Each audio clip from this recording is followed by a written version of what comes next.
இயேசுவுக்கே புகழ். முதலில் சீராக்கின் ஞானம் 47வது அதிகாரத்தில் குறிப்பிட்ட இறைவார்த்தைகள். நல்லுறவு பலியிலிருந்து கொழுப்பு பிரிக்கப்படுவது போல இஸ்ரேல் மக்களிடமிருந்து தாவீது தெரிந்து கொள்ள பெற்றார். ஆண்டவரும் அவருடைய வலக்கைக்கு வலிமையூட்டினார். தம் எல்லா செயல்களிலும் மாட்சியை சாற்றும் சொற்களால் உன்னத இறைவனாகிய ஆண்டவருக்கு நன்றி செலுத்தினார். தம் முழு உள்ளத்தோடும் புகழ்பாய் இசைத்தார். தம்மை படைத்தவர் மீது அன்பு செலுத்தினார்.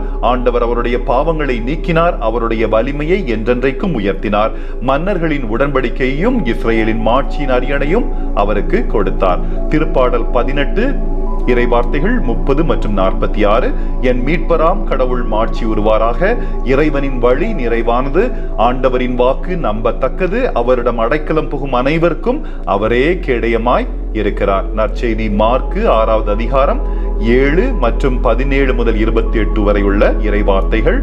திருமுழுக்கு யோவான் ஏரோதிடம், உம் சகோதரனான பிலிப்பின் மனைவி ஏரோதியாவை நீர் வைத்திருப்பது முறையல்ல என சொல்லி வந்தார். அவள் பொருட்டு ஏரோது ஆள் அனுப்பி யோவானை பிடித்து கட்டி சிறையில் அடைத்திருந்தான். யோவான் நேர்மையும் தூய்மையும் உள்ளவர் என்பதை ஏரோது அறிந்து அஞ்சி அவருக்கு பாதுகாப்பு அளித்து வந்தான்.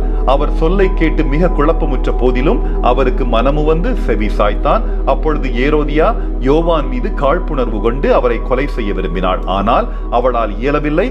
ஏரோது தன் பிறந்த நாளில் அரசவையினருக்கும் ஆயிரத்தவர் தலைவர்களுக்கும் கலிலேய முதன்மை குடிமக்களுக்கும் ஒரு விருந்து படைத்தான். அப்பொழுது ஏரோதியாவின் மகள் உள்ளே வந்து நடனமாடி ஏரோதையும் விருந்தினரையும் அகமகிழச் செய்தாள்.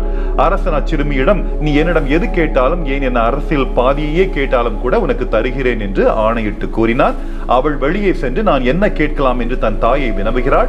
அவள் திருமுழுக்கு யோவானின் தலையை கேள் என்றாள். உடனே சிறுமி அரசனிடம் விரைந்து வந்து திருமுழுக்கு யோவானின் தலையை ஒரு தட்டில் வைத்து இப்பொழுதே எனக்கு கொடும் என்று கேட்டாள். இதை கேட்ட அரசன் மிக வருந்தினான். ஆனாலும் விருந்தினர் முன் தான் ஆணையிட்டதால் அவளுக்கு அதை மறக்க விரும்பவில்லை. உடனே அரசன் ஒரு காவலனை அனுப்பி யோவானுடைய தலையை கொண்டு வருமாறு பணிக்கிறான். அவன் சென்று சிறையில் அவருடைய தலையை வெட்டி அதை ஒரு தட்டில் கொண்டு வந்து அச்சிறுமியிடம் கொடுக்க அவளும் அதை தன் தாயிடம் கொடுத்தாள். மார்க்கு 6வது அதிகாரம் 14 மற்றும் 15, 16வது இறைவார்த்தைகள். இயேசுவின் பெயர் எங்கும் பரவியது. ஏரோது அரசனும் அவரை பற்றி கேள்வியுற்றான். சிலர் இறந்த திருமுழுக்கு யோவான் உயிருடன் எழுப்பப்பட்டு விட்டார், இதனால் தான் இந்த வல்ல செயல்கள் இவரால் ஆற்றப்படுகின்றன என்றனர். வேறு சிலர் இவர் எலியா என்றனர். மற்றும் சிலர் ஏனைய இறைவாக்கினரை போல இவரும் ஒரு இறைவாக்கினரே என்றனர். இதை கேட்ட ஏரோது, இவர் யோவானே, அவர் தலையை நான் வெட்டச் செய்தேன், ஆனால் அவர் உயிருடன் எழுப்பப்பட்டு விட்டார் என்று கூறினான்.